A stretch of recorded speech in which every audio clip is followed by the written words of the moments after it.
참 하나님의 은혜가 얼마나 감사한지 말로 다 할 수가 없었습니다. 놀랍다 주님의 은혜. 그 찬송이 가슴속에서 떠오르네요. 저는 뇌졸중으로 3번이나 쓰러졌던 사람입니다. 오른쪽이 완전히 마비가 돼서 손도 돌아가고 걷지 못하고, 그래서 남편이 새벽마다 사람이 없을 때 학교 운동장에 데리고 가서 저를 이 한 걸음을 떼놓게 할 때 그 고통은 말을 못했습니다. 한 걸음 떼놓으면 이마에서 물이 빗방울처럼 내려가고 참 너무나 심한 고통을 겪었어요. 어찌 보면 하나님께서 이런 고난을 통해서 하나님을 더욱 의지하고 기도 생활하라고 그렇게 하신 것 같기도 합니다. 하여간 제가 3번을 쓰러졌고, 그동안 하나님께서 조금씩 이렇게 회복시켜 주면서, 제가 원래 피아노가 전공입니다. 교회에서 반주도 했고 일반 사회 합창단 반주도 하고 하면서 저는 통영에 사는 사람입니다. 통영예술제 때는 제가 주로 피아노 독주도 연주하고 이랬는데 뇌졸중이 오고 난 뒤 이 건반에 손가락이 하나 안 들어갔습니다. 이거를 누르려고 하면 손가락으로 눌려지는 게 아니고 왼손을 가져가서 이렇게 꽂아서 넣어야 소리가 날 정도로. 그러니까 그때 제가 인간적으로 얼마나 비참했겠습니까? 그렇지만 한 가지 희망을 가졌습니다. 하나님은 나를 회복시켜 주실 것이다. 하나님 나의 아버지시니 나를 그만두지 않을 것이다. 그 확신을 가지고 있었습니다. 오늘 저녁에 제가 여러분들 말씀드릴 거 있습니다. 하나님은 순종이 제사보다 낫다고 하셨는데, 그 말씀을 오늘 저녁에 저는 너무도 실감을 했습니다. 왜냐하면 제가 이 기도원에 처음 온 게 아니거든요. 벌써 3번째 온단 말입니다. 첫 번째 와서 사람들이 이렇게 넘어가는 거 봤을 때 신빙성이 있나 제가 이렇게 생각했습니다. 왜? 말씀에 너무 집중해서 살았기 때문에 초대교회의 그 역사를 인정하면서도 이게 건전하고 바른 건가 이렇게. 그런데 목사님 말씀이 정말 하나님의 말씀에 바로 서 있으니까 아무것도 흠잡을 게 없습니다. 그런데 옷을 희락에 입고 춤추고 그 생각을 하면서 그렇다.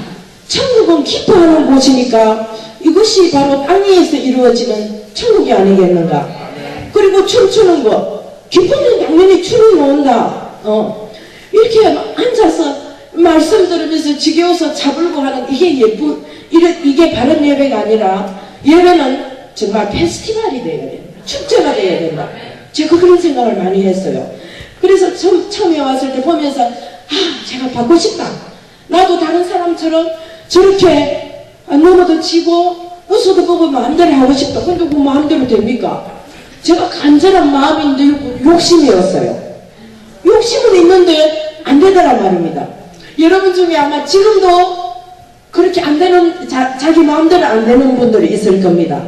그래서 제가 주제 넘게 2번째 그 기도 받을 때 제가 이랬습니다. 목사님은 저를 기억 못 하실 겁니다. 제가 이랬습니다. 목사님, 저는 언제 넘어집니까? 그랬더니 목사님 싱긋이 웃으시더라고요. 언제쯤요? 목사님 아무 대답을 안 하세요. 제가 얼마나 생자비격이었습니까? 목사님 참 보시기에는 의의가 없었을 겁니다. 2번째도 왔었는데 그때는 주로 회개 기도를 하면서 하나님과의 이렇게 교제를 깊이 나누려고 애썼습니다. 3번째, 여러분 들어보세요. 목사님께서 순종하라고 하셨죠. 순종하라고. 그런데 여러분들이 제일 귀중하게 이 세상에서 여기는 것은 하나님입니까? 돈입니까? 다 말씀은 하나님이라고 하지요. 그런데 우리는 돈을 요구하면 다 뒤로 물러납니다. 하나님 그 돈이 귀하고 너무 좋아서 하나님께서 돈을 원해서 그런 거 아니신데, 다만 네가 가진 그 좋은 것을 나에게 줄 수 있느냐? 아이가 사탕을 물고 있는데 엄마가 그거 엄마 좀 주라고, 엄마 하나 주봐라 이러면 엄마가 더 큰 것을 주려고 준비하고 있는데 아이는 그 사탕을 안 내놓습니다. 그런데 하나님께서 이번에 역사하시는 걸 제가 봤습니다. 목사님께서 물질의 복을 원하고 하면 하나님께 드리라고 작정하라고 할 때 제가 가감하게, 물론 하나님 보시기에는 엄청나게 작은 돈입니다. 그렇지만은 제가 이제 아이들을 유학을 12년 시키고 했기 때문에 좀 빚도 많이 아직 남아있고 여러가지 지금 현재 마이너스 통장을 쓰고 있었어요. 그런데 계산적으로 하면 안 되지만 그래 하나님 말씀이니까 순종해야 되겠다. 이 모든 것이 다 하나님 것인데 못할 게 뭔가 생각하고 작은 것이지만 내려가서 마이너스 통장에서 딱 뽑아서 하나님께 감사했습니다. 드렸습니다. 물질을 주셔도 감사하고 안 줘도 하나님 것인데 상관없다 생각하고 드렸습니다. 그리고 제 은혜 받고 있는 딸도 역시 마찬가지 통장에 돈이 조금 남아있는데 이거 하나님 것인데 내일 모레 또 카드 날도 다가오지만 상관없다고 목사님 말씀에는 무조건 순종해야 된다 하면서 3,000원을 남겨놓고 딱 뽑아서 하나님께 가져와서 딱 드리더라고요. 또 있습니다. 뭔고 하면 일주일을 작정하고 왔는데 목사님께서 일주일도 연장하라고 하시더라고요.